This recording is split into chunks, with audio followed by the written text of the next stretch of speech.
Welcome to the Washington AI Network podcast. I'm Tammy Haddad, the founder of the Washington AI Network, where we bring together official Washington policymakers, DC insiders, and AI experts who are challenging, debating, and just trying to figure out the rules of the road for artificial intelligence. Welcome to the Washington AI Network podcast. It is a crowd favorite, ladies and gentlemen.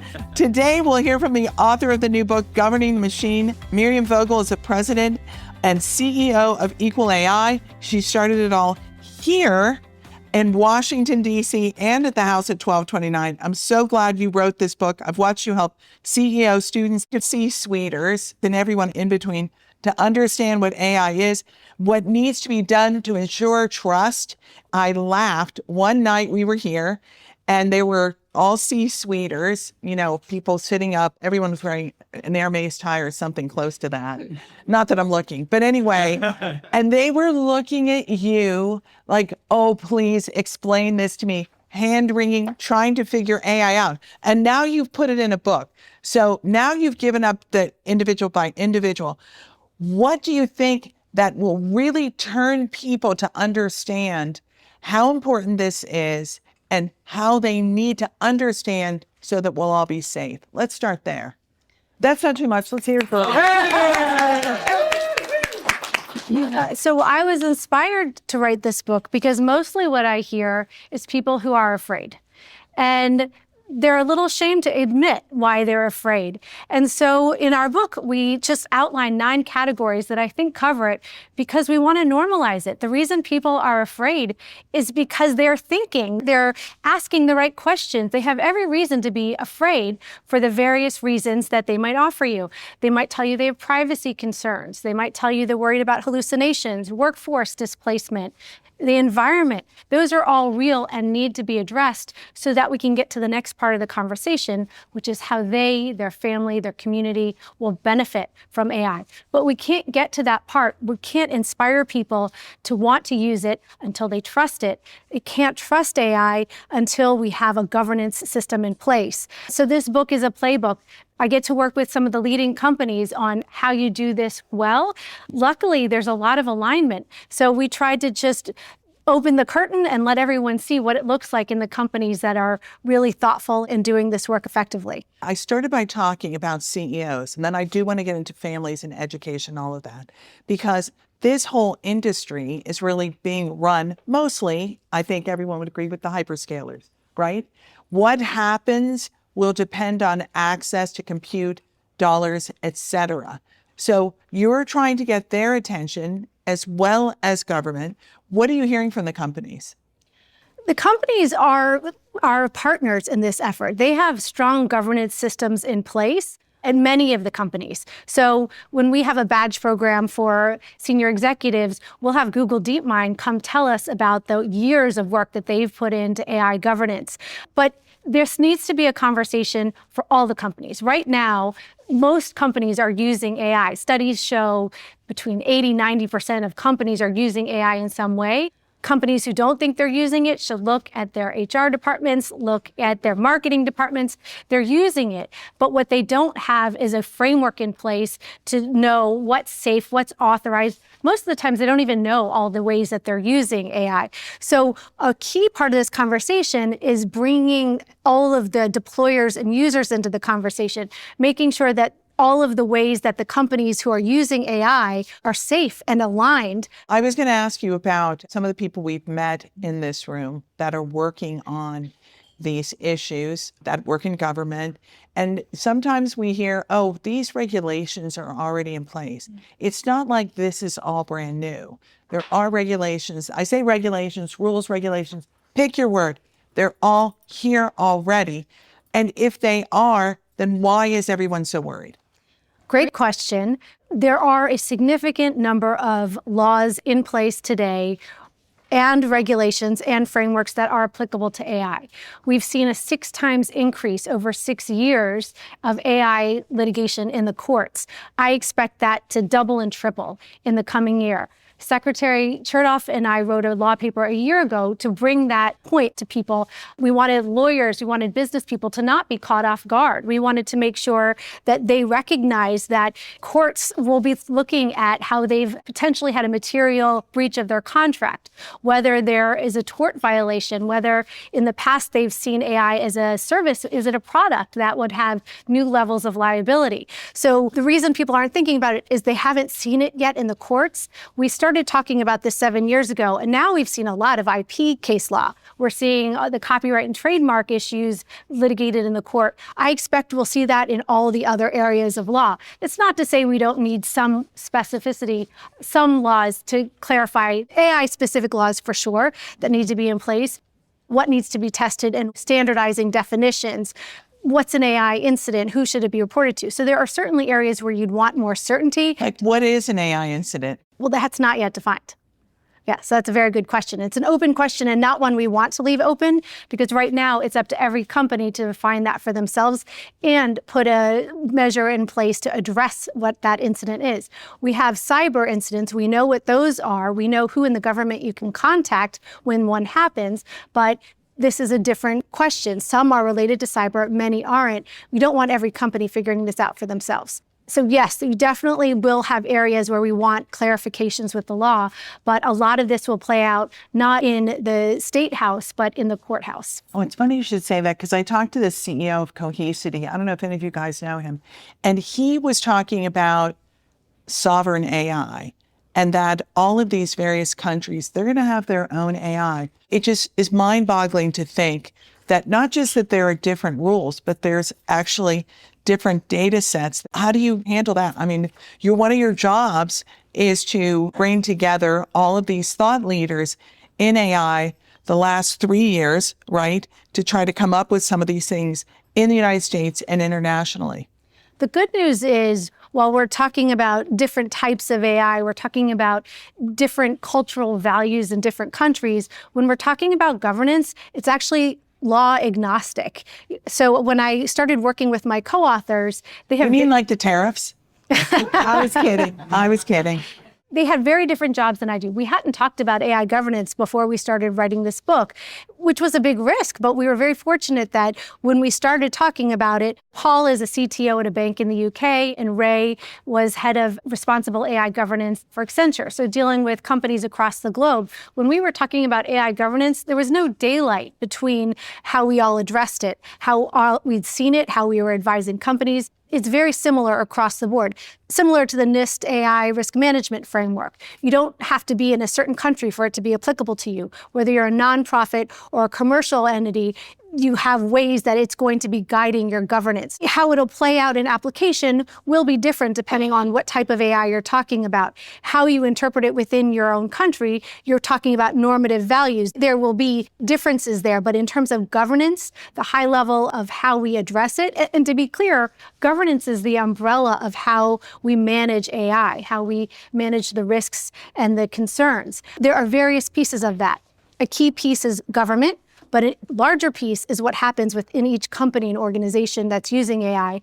And another piece that we need to be focusing more on is the consumers, the people. What do they know about what to trust and what not to trust? Well, let's talk about people, because, one of the lines I've heard every hyperscaler leader say it is that it's not AI that'll replace you. You'll be replaced by someone who uses AI. I mean, come on. We could all say that together. Should we say it together? Yeah. Let's say it together. Right? I think so. Okay. It's not that AI will replace you. You'll be replaced by the person who uses AI. Right. But Miriam says the AI race will be run by leaders who master trust. And I think that's what we're really talking about. Trust is the hot commodity now. It is what will decide whether or not we'll use a technology. It's what has gotten us on airplanes. Airplanes took years before people would set foot in it, before the average person would use it. There's no way we would set foot in a car if we didn't think it had strong brakes, if we didn't think there were security measures in place to make sure that we would safely enter and exit the car. It's the same with AI. People will not use it if they're not trusting it. That's why we've seen a lack of ROI in the headlines recently. Companies are spending millions and not necessarily realizing gains because they haven't done the important work of making sure they have governance to help bring trust. So absolutely, governance is an accelerant for innovation. The other thing is, 50% of Americans say they're more concerned than excited about the increased use of AI in daily life. And that's up from 37% in 2021. Okay, how are you going to talk everyone into doing this? So what's interesting about another data point in that study is when you talk to the experts, they are, I believe, 43% more excited than scared about AI. And I'm sorry if I'm getting this number wrong, 72% more excited than scared about the daily life opportunities of AI. So the more people know about it, they know its limitations, but they know its opportunities. So what needs to happen is AI literacy. What needs to happen is a three-part conversation. First of all, people need to know they're using AI. Most times, if you ask, please tonight, ask your mother, my mother knows, but you can ask your mother, your aunt, your cousins, ask them if they're using AI. Most of the time, they won't know all the ways that they've used it today alone. Second of all, we need to have a meaningful conversation about risks. People are not using it because they don't trust it. Let's talk about what is it that concerns you. And let's accept that's a real sentiment. That is a very reasonable reaction to this new technology where even the developers are telling us they don't fully understand how it works. Let's give you mitigation strategies so we get to the third part, which is how it can benefit you, your company, your community. So it has to be AI literacy. The companies that are using this are seeing significant gains in their own adoption, as well as their efficiencies in their consumer base. There are McKinsey studies this year, as well as KPMG. There are numerous studies. I won't bore you with all the numbers, but when there's AI governance in place, when there's AI literacy within a company and for the broader public, that's when people get excited and start using it. Again, you have to talk about the risks and limitations in order to understand the benefits. When you were on Morning Joe, you guys talked about workforce. And I think that's one of the biggest issues. So number one, we hear all the tech companies and other big companies talking about all the layoffs. And secondly, there's the fear that you are going to lose your job to AI. So how do you handle that? I think it's a missed opportunity when the companies are just talking about these layoffs. They're not talking about what they're doing internally. First of all, they need to be doing the work and then talking about what they're doing to get their workforce ready. So I think a model in how to do this is what we saw with Walmart last week, where the CEO announced what they're doing to get their workforce AI ready at all ranks, that they don't plan to lay people off. They're questioning what the hiring is going to be. But most importantly, they're taking care of their people. They're bringing their people along with them so that they are AI ready. The company will benefit and they as individuals will benefit. So we really have to start looking at the humans involved here, and the companies that are looking at the humans within their company, the humans that they want to be selling to, are the ones that are getting the advantage and building the trust. Do you think that's going to spread? Do you think the other companies are going to do that? I mean, Walmart's so big, right? They can take some chances. I think the smart companies will, because again, we're in an age where trust is paramount. Trust is the ticket to whether or not people will subscribe. And I think that we will see a significant difference in who has that competitive advantage because they have taken the steps to build that trust. Okay, let's ask her the political questions. The federal preemption push.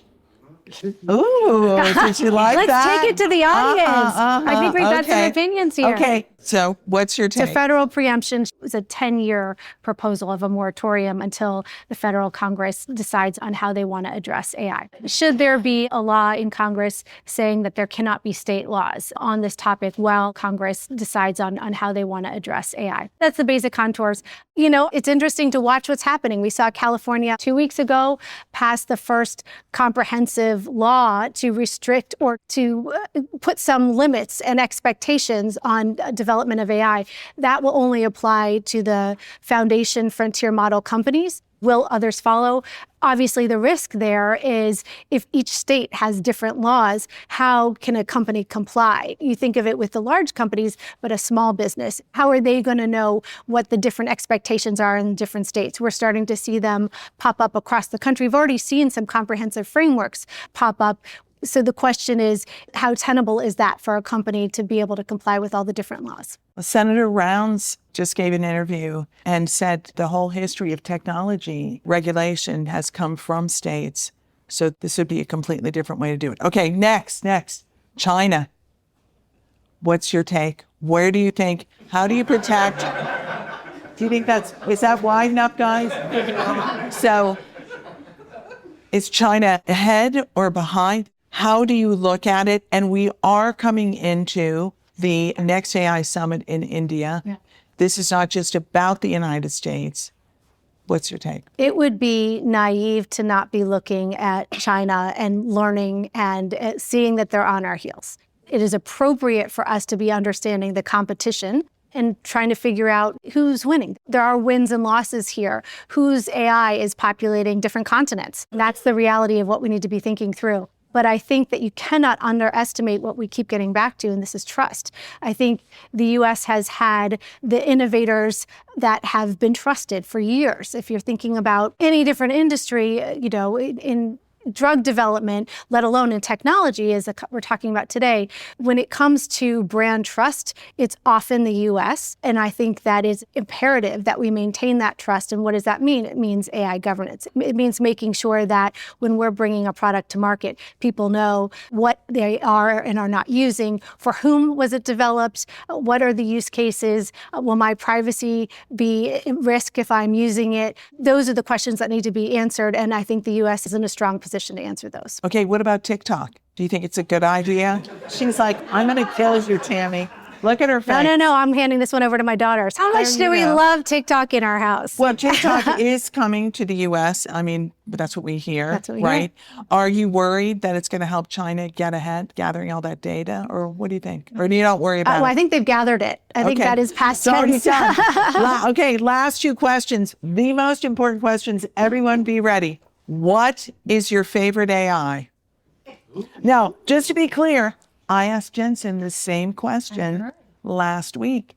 What is your answer? What's your favorite AI? It's hard to answer that. I mean, I would go old school on I love using it for Waze. I love using it for GPS. I love using it for Netflix recommendations. So that's old school narrow AI. But my daily life, I love it as a thought partner.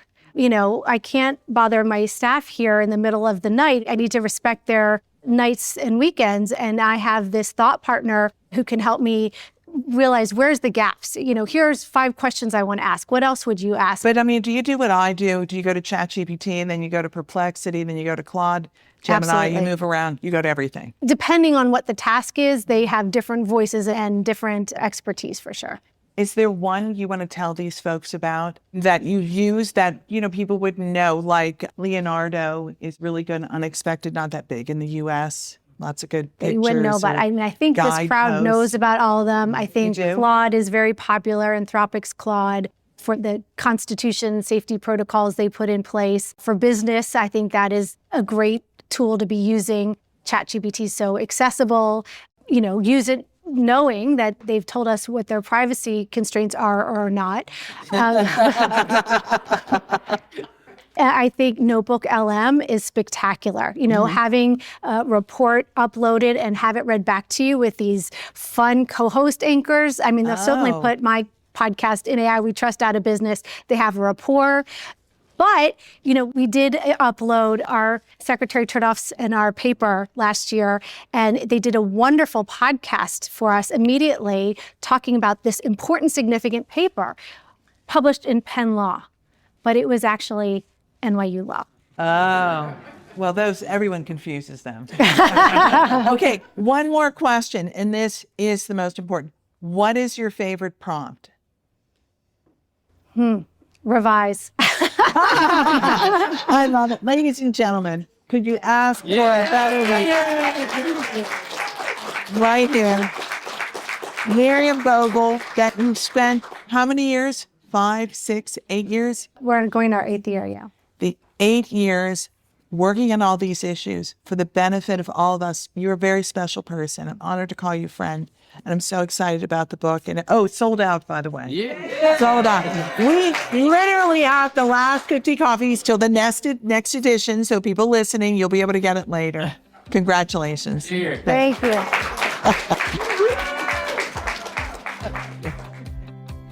Thank you for listening to the Washington AI Network podcast. Be sure to subscribe and join the conversation. The Washington AI Network is a bipartisan forum bringing together the top leaders and industry experts to discuss the biggest opportunities and the greatest challenges around AI. The Washington AI Network podcast is produced and recorded by Haddad Media. Thanks for listening.